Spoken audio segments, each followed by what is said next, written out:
Friends, ಎಲ್ಲರಿಗೂ ನಮಸ್ಕಾರ. Welcome back to Sonu blog YouTube channel. ಇವತ್ತಿನ ಒಂದು ವಿಡಿಯೋದಲ್ಲಿ ಇಡ್ಲಿ ದೋಸೆ ಬ್ಯಾಟರ್ ಪರ್ಫೆಕ್ಟ್ ಆಗಿ ಯಾವ ರೀತಿ ಮಾಡೋದು ಅಂತ ಈ ವಿಡಿಯೋದಲ್ಲಿ ತಿಳಿಸ್ತಾ ಇದ್ದೀನಿ. ನೀವೇನಾದ್ರು ಫಸ್ಟ್ ಟೈಮ್ ನನ್ನ ಚಾನಲ್ ನೋಡ್ತಾ ಇದ್ರೆ ಲೈಕ್ ಮಾಡಿ, ಹಾಗೆ ಸಬ್ಸ್ಕ್ರೈಬ್ ಆಗಿ. ಹಾಗಿದ್ರೆ ಈ ಒಂದು ವಿಡಿಯೋನ ಶುರು ಮಾಡೋಣ ಬನ್ನಿ. ಫ್ರೆಂಡ್ಸ್, ನಾನಿಲ್ಲಿ 4 ಲೋಟ ಇಡ್ಲಿ ರೈಸು, 1 ಲೋಟ ಉದ್ದಿನಬೇಳೆ, 1 ಟೀ ಸ್ಪೂನ್ ಮೆಂತ್ಯ ಇದಿಷ್ಟನ್ನು ವಾಶ್ ಮಾಡಿ ನೀರಲ್ಲಿ ನೆನೆಸಿಟ್ಟಿದ್ದೀನಿ.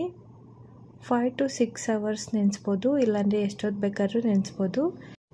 ರೈಸಲ್ಲಿರೋ ನೀರನ್ನ ಸೋದಿಸ್ಬಿಟ್ಟು ಈಗ ಮಿಕ್ಸಿ ಜಾರಿಗೆ ರೈಸ್ ಹಾಕ್ಕೊಂಡು ರುಬ್ಕೊಳ್ತಾ ಇದ್ದೀನಿ.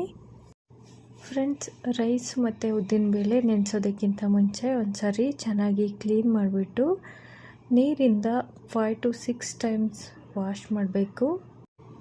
ಈಗ ಬ್ಲೆಂಡ್ ಮಾಡ್ಕೊಳ್ತಾ ಇದ್ದೀನಿ. ರುಬ್ಬುವಾಗ ನೀರು ಸೇರಿಸ್ಕೊಂಡು ರುಬ್ಕೋಬೇಕು. ತುಂಬ ತರಿ ಇರಬಾರ್ದು, ಸ್ವಲ್ಪ ತರಿ ಇದ್ದರೆ ಸಾಕು.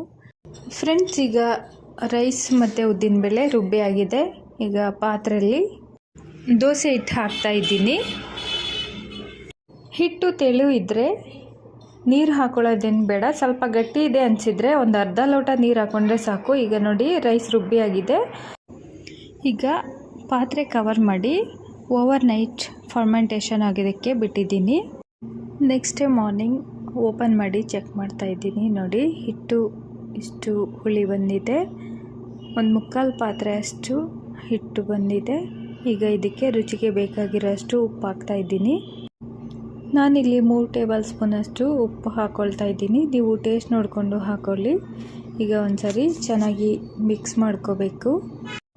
ಫ್ರೆಂಡ್ಸ್, ದೋಸೆ ಬ್ಯಾಟರ್ ಚೆನ್ನಾಗಿ ಮಿಕ್ಸ್ ಮಾಡಬೇಕು. ಮೇಲ್ಗಡೆ ನೊರೆ ಥರ ಇರುತ್ತೆ, ಅದಕ್ಕೆ ಚೆನ್ನಾಗಿ ಮಿಕ್ಸ್ ಮಾಡಿದ ಮೇಲೆ ಈ ರೀತಿ ಬರುತ್ತೆ ನೋಡಿ. ಈಗ ಇಡ್ಲಿ ಅಥವಾ ದೋಸೆ ಮಾಡೋದಕ್ಕೆ ಹಿಟ್ಟು ರೆಡಿಯಾಗಿದೆ. ಫ್ರೆಂಡ್ಸ್, ಈಗ ಇಡ್ಲಿ ಮಾಡೋದಕ್ಕೆ ಹಿಟ್ಟು ರೆಡಿಯಾಗಿದೆ. ಇಡ್ಲಿ ಪ್ಲೇಟ್ಸ್ಗೆ ಎಣ್ಣೆ ಹಾಕಿ ಗ್ರೀಸ್ ಮಾಡಿ ಇಟ್ಟಿದ್ದೀನಿ. ಈಗ ಇದರಲ್ಲಿ ದೋಸೆ ಹಿಟ್ಟು ಹಾಕ್ಕೊಳ್ತಾ ಇದ್ದೀನಿ. ಫ್ರೆಂಡ್ಸ್, ಬ್ಯಾಟರ್ ಹಾಕುವಾಗ ಫುಲ್ ಮೇಲೆ ಬರೋ ಥರ ಹಾಕಬಾರ್ದು, 1/4 ಭಾಗ ಹಾಕಬೇಕು. ಸ್ವಲ್ಪ ಜಾಗ ಇರಬೇಕು, ಆಗ ಇಡ್ಲಿ ತುಂಬ ಚೆನ್ನಾಗಿ ಬರುತ್ತೆ. ಈಗ ಇಡ್ಲಿ ಸ್ಟೀಮರ್ ಒಳಗಡೆ ಇಡ್ಲಿ ಪ್ಲೇಟ್ಸ್ ಇಡ್ತಾ ಇದ್ದೀನಿ. ಈಗ ಲಿಡ್ ಕ್ಲೋಸ್ ಮಾಡಿ 17 ಮಿನಿಟ್ಸ್ವರೆಗೂ ಸ್ಟೀಮ್ ಕುಕ್ ಮಾಡ್ಕೊಳ್ತೀನಿ. ಈಗ 17 ಮಿನಿಟ್ಸ್ ಆದಮೇಲೆ ಸ್ಟವ್ ಆಫ್ ಮಾಡಿ ಇಡ್ಲಿ ಟ್ರೇ ಎಲ್ಲ ತೆಗೆದಿದ್ದೀನಿ. ನೋಡಿ, ಇಡ್ಲಿ ಎಷ್ಟು ಚೆನ್ನಾಗಿ ಬಂದಿದೆ, ತುಂಬ ಸಾಫ್ಟಾಗಿ ಇದೆ. ಫ್ರೆಂಡ್ಸ್, ಈಗ soft and spongy idli serve ಮಾಡಲು ರೆಡಿಯಾಗಿದೆ. ಈ ಇಡ್ಲಿಗೆ ತೆಂಗಿನಕಾಯಿ ಚಟ್ನಿ ಅಥವಾ ಯಾವುದೇ ರೀತಿ ಸಾಂಬಾರು ಕೂಡ ಬಳಸ್ಕೋಬೋದು. ತುಂಬಾ ರುಚಿಯಾಗಿರುತ್ತೆ. ನೋಡಿದ್ರಲ್ಲ ದೋಸೆ ಹಿಟ್ಟು ಪರ್ಫೆಕ್ಟಾಗಿ ಹೇಗೆ ಮಾಡೋದು ಅಂತ. ವಿಡಿಯೋ ನೋಡಿದ್ದಕ್ಕಾಗಿ ನಿಮಗೆಲ್ಲರಿಗೂ ನನ್ನ ಧನ್ಯವಾದಗಳು. Thank you for watching this video. ಮತ್ತೆ ಇನ್ನೊಂದು ವಿಡಿಯೋದಲ್ಲಿ ಸಿಗೋಣ. ಅಲ್ಲಿವರೆಗೂ ಎಲ್ಲರಿಗೂ ಬಾಯ್ ಬಾಯ್, ಟೇಕ್ ಕೇರ್.